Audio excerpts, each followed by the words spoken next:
आज दिनांक 1 जून.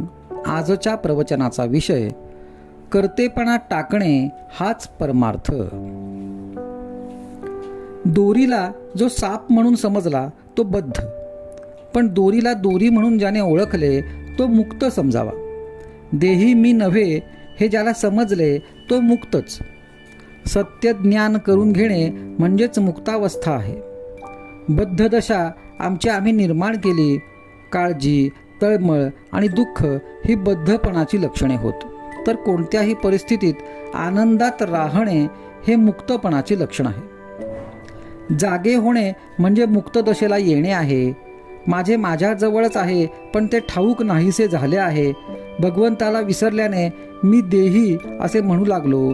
देह तर माझ्या ताब्यात नाही, तेव्हा मी देही नाही हे सिद्ध झाले. आपण कर्तेपण आपल्याकडे घेतो आणि त्याबरोबर सुख दुःखही आपल्याकडे येते. मला सुख नाही आणि दुःखही नाही असे ज्याला वाटेल तो मुक्त समजावा. कर्तेपण घातक असते.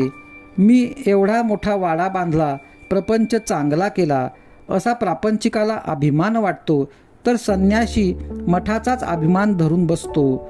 म्हणजे या कर्तेपणाच्या बाधेतून दोघांचीही सहजी सुटका होत नाही. हे कर्तेपण सोडावेसे वाटले तरी ते आपल्याला सुटत नाही, याचा आपल्याला नेहमी अनुभव येतो. भगवंताचे अस्तित्व पटल्यानेच कर्तेपणा कमी होतो. म्हणून भगवंताच्या अखंड स्मरणात राहावे आणि भगवंत ठेवील त्यात समाधान मानावे. भगवंताच्या स्मरणाशिवाय जिथे आपल्याला सुख होते तो विषय समजावा. विषयाच्या संगतीत परमात्म्यापासून वेगळे असणे याचे नाव प्रपंच आणि परमात्म्याच्या संगतीत विषयात राहणे याचेच नाव परमार्थ. फळाची अपेक्षा ठेवून आपण जी कृती करतो ते कर्म होय, पण फळाची काहीही अपेक्षा न ठेवता आपण जे कर्म करतो ते कर्तव्य ठरते. आणि असे कर्तव्य भगवंताच्या स्मरणात करीत राहणे हाच परमार्थ.